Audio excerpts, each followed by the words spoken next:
Hello everyone, welcome back to a before and after repair. This is a 2020 F-150 tailgate. Here I wanted to make note, there is a sound deadener material that I had to work around. Here we have a viewing with my inspection light. You can see a lot better detail of the crease. And here we are about 70% completed.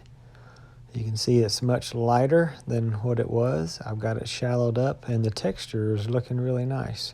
Coming up really clean.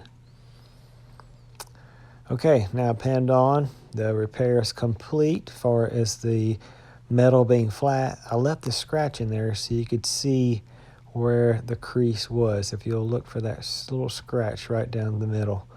There it is right there.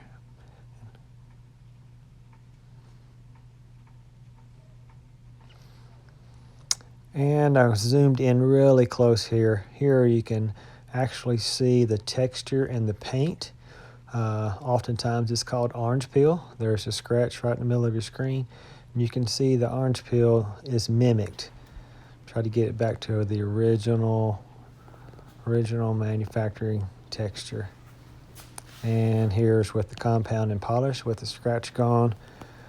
The actual final completed repair. That crease is completely gone. Again, let me remind you, this is aluminum tailgate. Here's a couple of the tools that I use for the repair. If I can assist you with some paintless dent repair needs in the West Tennessee area, you can call me at 731-267, or you can find me on the web at kentsdents.com. Thanks for watching.